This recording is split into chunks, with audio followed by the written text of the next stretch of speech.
Stream. We have special guests with us. Mel K is here. She spent 20 years in media, film, and investigative journalism in Hollywood before going to New York City to launch her podcast, The Mel K Show. The show's purpose, she says, is to inform the public of the embedded forces geopolitically and within America that are hell-bent on a long-planned one-world government where life, liberty, and the pursuit of happiness will be replaced with surveillance, compliance, conformity, and control. Please welcome to the show, Mel K. Hi, Mel. Hey, thanks for having me. Very exciting to be here. Well, I didn't know you were a white supremacist until I read your bio, so that's not good. Yeah.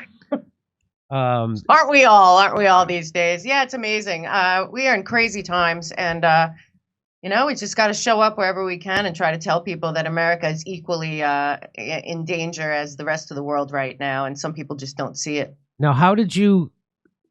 What made you come to this conclusion, and what made you want to talk about it on your podcast? Well, I've been looking into a lot of this stuff for a really long time. I started in journalism, then I was a screenwriter for many years, and I kind of put both together in historical drama. And I wrote a lot of projects about escaping communism. I wrote projects about Eichmann in Jerusalem. I wrote projects about post-Vietnam War and all of that. And then as time went on, I just kept seeing the same money. On my show, I follow the money a lot geopolitically. I call it the international banking cartel. And after you do that enough times and you write about enough post-war stuff, you realize nothing's changing until a lot of our history is revealed that has been hidden from us, especially in America. And frankly, I just think that our country is captured right now. I think that we're living in an illusion of right and left, Republican and Democrat, when the entire nation is, I believe, dealing with something extraordinary. And a lot of people don't want to see it or talk about it. And I feel like if I don't, then who am I? What am I doing with my life if I can't say, listen, America, we're in big danger because our country has been usurped and we the people are no longer in control. And whatever I can do to give some control back to the people, I feel like it's important. Who do you think has usurped? I agree with you, by the way, and this is a false left-right dichotomy, and that's what the news media, which is owned by the people who want you to be afraid of your neighbor instead of the people who run things. And right. It works like a charm. But who do you think has usurped the United States and who's actually in control? Well, I think there's two things here. One's geopolitical and one is in America. And to me, this goes back to a lot of different things. But first and foremost, I think our country was actually captured on the day that they murdered JFK in front of the whole world. And everything from then has been basically a cover up by the same people, same money, same protection racket that's been going on a long time. I do believe that in our lifetime, and certainly last 100 years, the biggest fraud perpetrated on the world is the United Nations. And I trace the United Nations and what I call their tentacles of their different globalist organizations to being above all of our nations at this point. I call them, the public-private partnership. A lot of people point to the World Economic Forum, but it's way bigger than that. And above them is the international banking cartel. I identify as the Bank of International Settlements at the top, IMF, World Bank underneath, and then all the, UNESCO, World Health Organization, IPCC, Chatham House, Council of Foreign Relations, the supranational group. I call them the parent company of planet Earth, and that they just allow us to live here in their minds. And then when you jump to America, I think it's very clear that our country's been captured by what I believe is a fourth branch of the government that has nobody oversees them. They're not accountable to anyone, and they're working with what I consider the fifth column or the parent company of the United States of America that runs everything.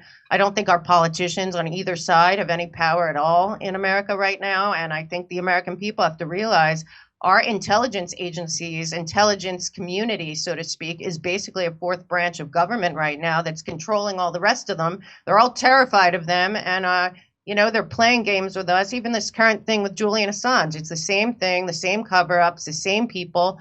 And as long as we're playing left and right and allowing intel news channels that are run to do this cognitive warfare on all of us to keep us divided, we can't see who's really pulling the strings. And at this point, I think it's pretty clear that the corporations and the banks and the intel agencies with their big tech partners are running America. And we, the people of the United States, aren't being listened to or even acknowledged at this point.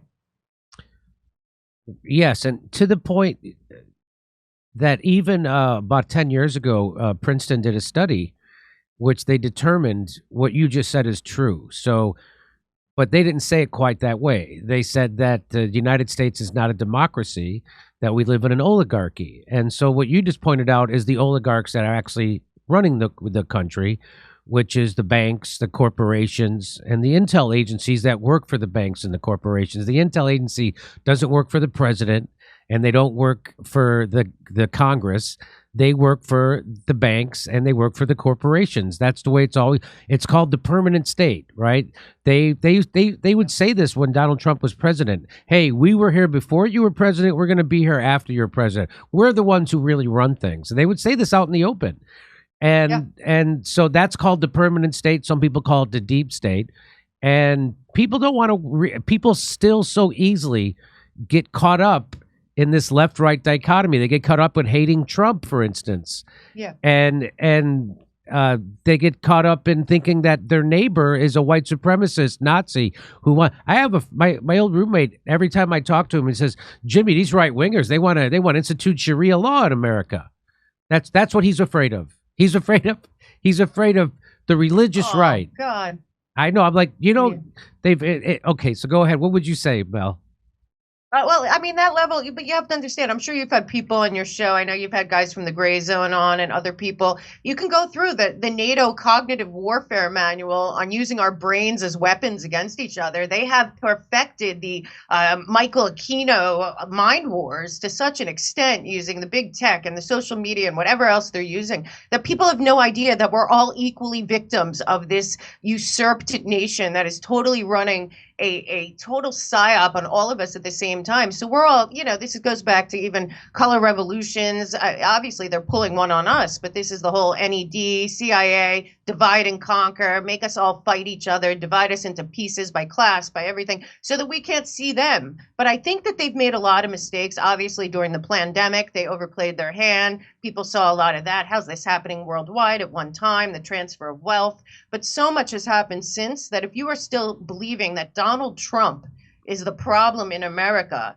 I mean, and even still, that the president has any power right now in America, then you really just don't know what's happened to our nation. And you can kind of trace it back, I believe, to the two things. I know you talk about PNAC. I think that's a big issue. But also, the Patriot Act is the most unconstitutional, disgusting thing that happened to this country. And I'll tell you what, the Patriot Act was the beginning of the police state that we live in now. And we are not a free nation. And until we deal with the Patriot Act and the branches of government that came out of that to create the fourth branch that has no oversight and roams freely, I guess, blackmailing everyone that they have to, that they can't control, then we, the people of the United States, have lost. So we have to start to realize that we need to unite over one thing, which is freedom and liberty and transparency, and start to really be honest about, the total egregious taking of our privacy and our every institution in this country is being controlled by people that don't care about any of us at all, not here, not anywhere in the world. I call them the Fourth Reich.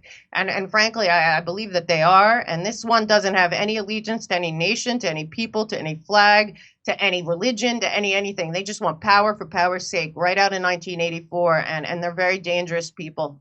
That's what I believe. Well, that's what I've been trying to impress upon people, is that the people who actually run this country don't care about this country, right? If there was a civil war inside this country, they would be happy because chaos always favors the establishment. So don't forget that. And they want you to think, as they try to instigate a civil war in this country, they want you to think the problem is half the country is trying to do it. No, it's the billionaire class through their media that is making your neighbor your enemy.